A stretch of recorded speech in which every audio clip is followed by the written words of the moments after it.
Muy buenos días, estudiantes. Vamos a dar inicio a otra clase. Bueno, vamos a continuar con el tema de los medios de comunicación y su papel en la ética.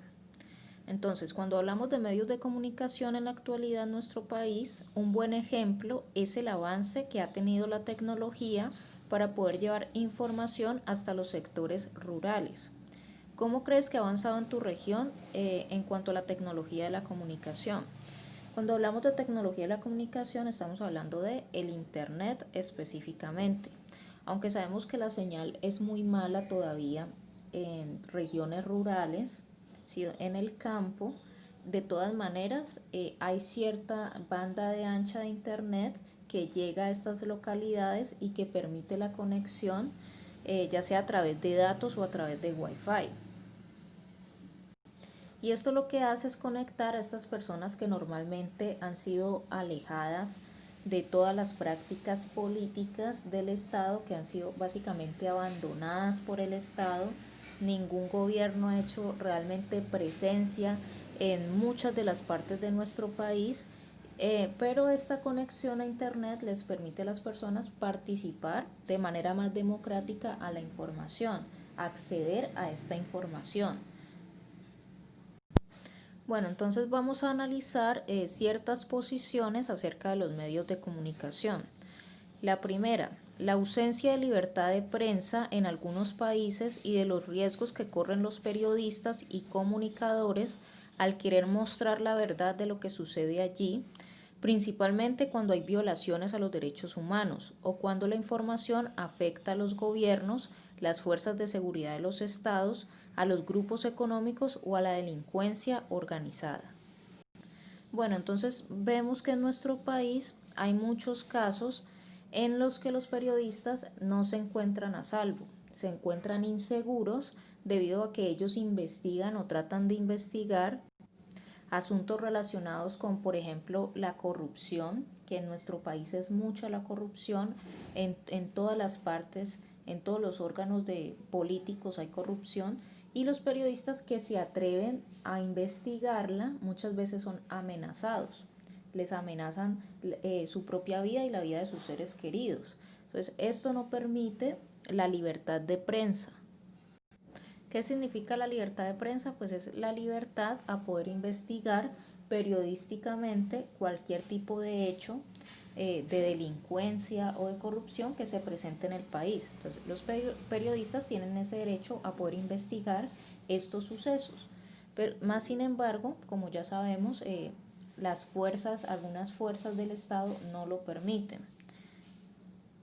¿Por qué no lo permiten? Pues básicamente porque no les conviene, ¿cierto? Porque pues como ellos están robando, o algunos o francamente muchos políticos roban, entonces no les conviene que los periodistas investiguen ese tipo de corrupción. Bueno, hay unos países donde la situación es aún más grave que en Colombia, por ejemplo en Chechenia, Rusia, Myanmar, India, Papúa, Indonesia, Pakistán y China, está prohibido el acceso de la prensa extranjera. Es decir, ningún medio de otro país es permitido. ¿Por qué? Porque estos son estados autoritarios. O sea, el gobierno, el estado tiene total control sobre lo que sucede en su territorio y maneja la prensa, maneja los medios de comunicación. Es decir, los medios de comunicación en estos países solamente investigan o solamente dicen lo que les conviene a estos gobiernos.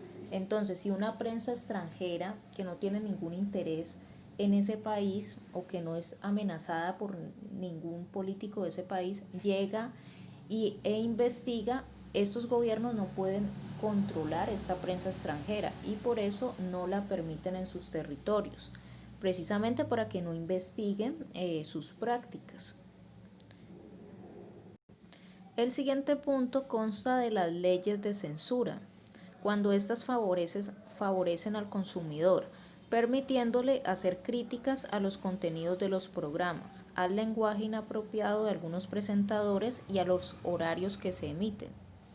Bueno, ¿qué son las leyes de censura? Son aquellas que le permiten a los consumidores de los medios de comunicación, por ejemplo, si el medio de comunicación es la televisión, entonces ¿Quiénes son los consumidores? Son los televidentes, así se llaman.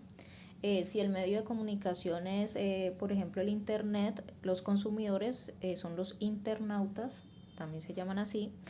Y los consumidores entonces tienen derecho a censurar ciertos tipos de contenidos que ven en los medios de comunicación, debido a que algunos de estos contenidos pues son demasiado violentos o demasiado explícitos sexualmente, eh, o son ofensivos. Entonces nosotros como consumidores pues tenemos derecho a censurar ciertos contenidos. Eh, por ejemplo, en internet, en casi todas las redes sociales, si alguien escribe algo ofensivo, perdón, usted puede denunciar ese comentario, ¿sí? Llámese en Facebook, en WhatsApp. Si alguien le escribe algo ofensivo a usted, pues usted tiene derecho a bloquear a esa persona. En Instagram, bueno, en todas las redes sociales, pues usted puede hacer uso de este derecho, eh, para hacer su experiencia en ese medio de comunicación más placentera. Bueno, de acuerdo a esto lo explicado en este video, les voy a dejar la actividad. Si tienen alguna duda, me consultan por el interno, y espero que hayan tomado apuntes en el cuaderno. Hasta luego.